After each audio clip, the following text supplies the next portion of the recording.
Okay. Assalamualaikum warahmatullahi wabarakatuh. Salam hormat. Tachahau, vanakkam. Memang kalau dari segi ucapan di pentas, saya sebenarnya tidak teruja sama sekali. Saya anggap satu ceramah ini sebagai second nature kepada saya. Namun, apabila diumumkan yang saya nak umum sesuatu, saya nervous tadi. Sebab saya pun sendiri tak tahu apa saya nak umum sebenarnya. Tapi kalau kita tolak benda tu tepi, saya sebenarnya sangat seronok dengar segala ucapan yang telah pun diberikan, bukan sahaja oleh dari calon-calon kita, tetapi dari tokoh-tokoh yang ternama. Dan apa yang mereka berikan sepanjang ceramah mega pada malam ini, saya dengar ada satu konsistensi, iaitu keikhlasan mereka untuk memberikan tawaran kepada rakyat Johor. Mereka tidak sama sekali nak mendahului ataupun mengetengahkan kehendak dan kepentingan mereka sendiri. Mereka hanya ingin berkhidmat untuk rakyat Johor. Itu konsistensinya.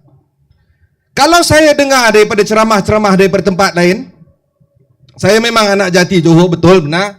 Saya lahir dekat Johor Specialist Center tu, duduk dekat Taman Nong Cik, pergi dekat Star One, Sekolah Penguat Abdul Rahman 1, pergi dekat English College, kemudian berhijrah ikut ibu saya ke Australia.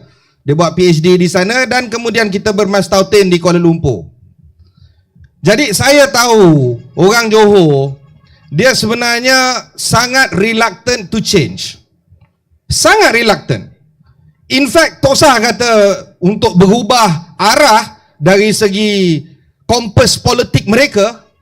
Kalau kita nak minta tukar mie rebus yang beza daripada kedai ataupun nasi ayam yang beza, itu pun near impossible. Memang itu perangai orang Johor. Tetapi apabila mereka dah muak dengan segala apa tawaran yang telah diberikan, itu musim kita untuk berubah arah. Dan kalau kita lihat pada 2022 memang mereka berubah arah. Pada 2018 pun berubah arah. Semua kerusi-kerusi Selatan Johor semua telah berubah arah. Saya rasa itu kita punya horn, ada lori horn tu menyokong kita sebenarnya. Saya rasa musim kita untuk berubah arah itu telah tiba. Dan arah itu harus lebih kepada apa? Sebab kalau kita lihat saya tengok IG saya sepanjang 2-3 hari ni, saya tengok yang ini sudi untuk sokong yang itu, yang ini keluar manifesto, yang ini keluar gini, yang itu keluar gitu. Mereka sama sendiri berperang dan sama sendiri berbaik non-stop. Dan ini adalah percaturan politik yang akan dilaksanakan untuk hari-hari dan bulan-bulan dan tahun-tahun mendatang. It is that obvious. Dan kalau inilah tawaran yang diberikan kepada rakyat Johor, maka itulah satu-satunya cara kita nak tahu sebenarnya adakah mereka mengetengahkan kepentingan politik atau mereka mengetengahkan kepentingan rakyat Johor. That is what is on offer right now.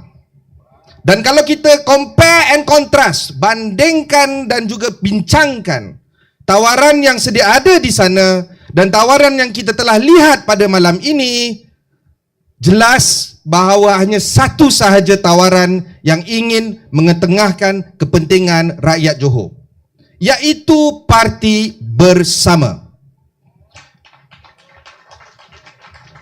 Saya sebenarnya tengah driving daripada Johor ke Kuala Lumpur pada waktu saudara Rafizi dan saudara Nik Nazmi mengumumkan peletakan jawatan mereka dan juga mengumumkan pengasasan Johor bersama ni. Dan saya daripada highway straight kepada Wan Utama dan bertanyakan khabar kepada saudara Rafizi dan juga Nik Nazmi. Pada pendapat saya, itu satu kerja gila. Meletakkan jawatan sebagai seorang MP dan kemudiannya mengasaskan parti bersama. Tetapi saat saya mahu letak jawatan sebagai ketua agensi persekutuan, sebenarnya bermula pada detik itu, di dalam kereta itu. Kerana saya rasa agak mual dengan apa yang ditawarkan di Malaysia ini. Dan saya menunggu satu kenderaan yang boleh membawa kita ke jalan yang baru. Dan saya menanti-nantikan apakah jenis kenderaan yang ingin dibawa dan siapakah yang akan membawa kenderaan itu. Kalau drivernya agak begitu begini, kita pun nervous. Tapi kalau driver itu steady, maka kita pun boleh tidur di atas jalan raya kerana kita rasa aman, kita sampai ke destinasinya insya-Allah. Dan sepanjang saya dah kenal Rafizi dan juga Nik Nazmi, mereka tidak pernah berbolak-balik. Saya nak cerita sedikit pengalaman saya dengan Nik Nazmi. Rafizi saya tak kenal sangat, baru ni je kenal. Saya kenal first time saya jumpa Nik Nazmi 2006. Dan kemudian pada 2007 kita bekerja di pejabat politik. Dan kemudiannya pada 2008 dia kata dekat saya, kita jumpa, aku tak tahu kalau kau ingat Nik, tapi kita jumpa dekat ada satu kedai mamak dekat Section 14 PJ. Dia kata aku nak bertanding dekat Sri Setia. Now saya kenal sangat Sri Setia tu sebab saya dulu menantu saya dekat situ. So saya tanya, kau memang gila Nik? Kau memang akan mati? Tapi dia kata konsistensi istiqamah dia kata aku tak kisah kalau kalah menang, aku akan bertanding kerana aku percaya inilah dia prinsip-prinsip aku. Kemudian the rest is history, kita tahu macam mana jadi. Apabila saya jumpa dia pada penubuhan bersama ini di Wan Utama, dia cakap benda sama. Dia cakap, bro, aku tak kisah menang kalah, hidup mati, janji benda ni jalan. Now can you see the consistency over 20 years? Berapa ramai ahli politik cakap serupa bikin kalau bukan Nik Nazmi dan juga Rafizi Ramli? How often have we gotten so sick with politics and politician sebab kita tengok dia, kita tahu kawan ni, kalau kita nak tahu apa hajat dia, kita dengar baik-baik, apa yang sebaliknya itulah hajatnya. Kita tak boleh percaya apa yang buka keluar mulut dia. Now, saya ni kelulusan accounting. Saya suka cakap banyak, buat podcast banyak-banyak. Saya itu memang saya punya bread and butter. Apakah urusan saya untuk menguruskan sebuah jabatan ataupun agensi kerajaan persekutuan, terutamanya dalam satu bidang yang saya tak pernah buat, iaitu bidang pengurusan bakat, tambahan bakat Bumi Putra. I have no business doing that job. Pada suatu hari, saya tengah melipat baju, ini kisah benar, true story ini. Saya tengah melipat baju dengan isteri saya. Kemudian Rafizi buat kerja, of course dia buat kerja gila hari-hari, tapi salah satu kerja gila yang dia buat, dia buat press conference, ada lagi dekat YouTube kalau nak tengok. Dia mengumumkan kekosongan kerusi-kerusi bagi agensi teraju dan juga yayasan peneraju, dan dia mempelawa orang ramai untuk memohon jawatan CEO. Now this is unheard of Kalau saudara-saudari tahu yang jawatan-jawatan agensi persekutuan ini kebiasaannya adalah oleh-oleh ataupun gula-gula yang dibagikan oleh ahli politik kepada mereka yang menyokongnya, ataupun mereka diberikan kepada jawatan-jawatan ini kepada orang-orang yang ada strategic influential figures yang boleh membantu ahli politik itu. Tetapi apa yang saudara Rafizi buat adalah dia bagi announcement secara terbuka dan dia kata you apply aja. Nah, isteri saya pada waktu itu dia kata you apply lah sayang. Cakap boleh lah apply, tapi benda ni biasa politik. You know, dia cakap aja, eventually dia akan ambil je orang tu. Orang dia yang dia dah standby on the side. So apa dia buat adalah dia buka laptop saya. Dia pun tahu password saya, I shouldn't have given it to her, tapi tak apa. Dia buat easy link apply and the rest is history. Kemudian 3 bulan lepas tu, saya dapat satu phone call daripada Kementerian Ekonomi. Dia kata, saudara Ibrahim ke ni? Saya Ibrahim Sani. Saya so and so daripada Kementerian Ekonomi. Kita nak interview Cik Ibrahim. Saya dengar tu, masa tu saya kerja dekat TV, dekat Astro Awani. Saya punyalah ingat yang nak menginterview tu maksud dia interview saya dengan orang Kementerian Ekonomi di rancangan saya di Astro Awani. Bukannya job interview. So saya cakap, okey boleh. You datang Friday pukul 8 dekat my studio gini. Jadi kawan tu pula terkejut. Dia kata, tak, ini KSU nak buat interview ni dekat office dia. Kemudian hari Selasa pukul 8. No. I cakap, no. My interview, my rules, you follow my time in my studio. Saya cakap. Dia kata, kenapa pula nak job interview dekat studio Astro Awani ni? So saya pun dengar, job interview apa? Kementerian Ekonomi? Kan Cik Ibrahim ada apply gitu gini. Aku pun tukar. Ya puan, of course, anytime, any day. Dekat kementerian ke, dekat laut ke, kat mana, you just name it, I'll be there. So saya pun pergilah interview tu. Itulah sebenarnya kali pertama saya jumpa saudara Rafizi face to face. Ada pun Tuan Badan. Dia pun interview saya, dia kata soalan senang aja. Aku tak pernah kena interview untuk jawatan CEO. Biasanya kita interview untuk jawatan-jawatan manager, senior manager dan sebagainya.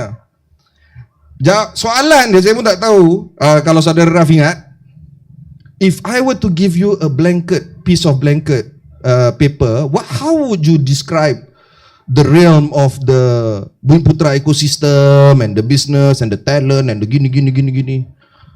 Kita pun macam, philosophical semuanya job interview CEO ni. They never ask you about soalan-soalan technical. You gerti ke tidak buat accounting, you gerti ke tidak buat procurement dan sebagainya. Okey lah. Dia pun kata blank canvas. Okey, kita pun goreng aja. Goreng. Lepas tu after certain time, saya pun tak ingat berapa lama, HR Yayasan Peneraju call saya. Dia kata you can, ini again true story. Dia call saya 30 hari bulan. Dia kata you boleh start 1 hari bulan tak? Bulan itu bulan Oktober. So 30, maknanya saya ada 1 hari nak menyelesaikan affairs saya, dan terus saya join pada 1 hari bulan. You see, maksud saya buat cerita ni adalah apa tau? Dia umum dekat public. Dia buat benda tu penuh. Now this is what I call integrity. This is what I call keikhlasan, ketulinan. And inilah maksud saya, konsistensi yang kita perlukan oleh ahli-ahli, tokoh-tokoh politik di dalam negara kita. Nah, kita faham, saudara Nick dengan saudara Raf konsisten, integriti segala macam, fine. Tapi calon-calon yang kita dengar pada malam ini, keikhlasan dan ketulinan mereka untuk memberikan yang terbaik kepada rakyat Johor, kepada bangsa Johor, tak menyerlah. In fact, pada pendapat saya, dia lebih daripada itu.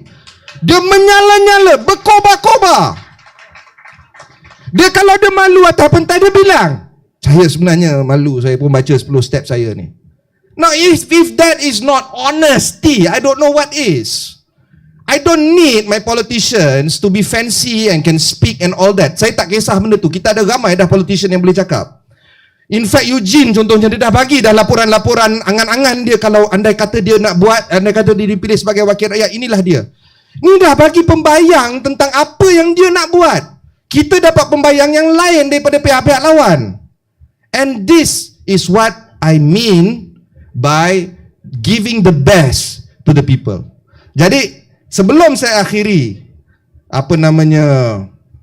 ucapan saya pada malam ni, mungkin saya boleh gunakan, since dia MC pun dah kata, dah canang-canang kita akan umum something lah kan.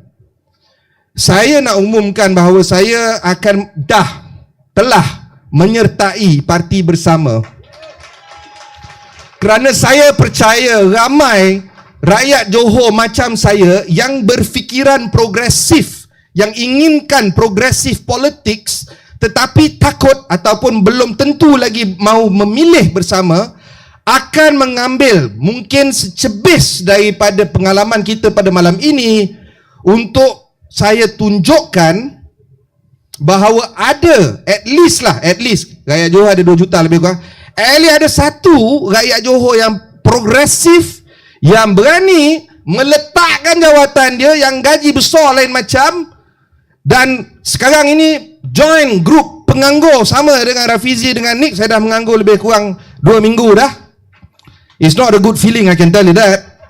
Saya kena cari, and this is a true story, saya kena cari life insurance and health insurance yang baru, sebab the previous insurance was with my employer. So siapa yang insurance agent yang mungkin mau memperkenalkan polisinya, saya sedia mendengar di tepi tu. Tapi itulah dia. Kalau saya nak mengumumkan, at least ada satu, dah dapat dah satu insurance agent. Amazing. Oh ya, tak ya, calon kita banyak insurance agent kan. Point dia adalah at least ada satu rakyat Johor yang progresif, yang berani menyuarakan kehendak mereka, at least di mata khalayak ramai. Mungkin itu salah satu pedoman yang kita boleh bagikan. Baik, terima kasih. Assalamualaikum warahmatullahi wabarakatuh. Saya berikan kepada pengacara majlis.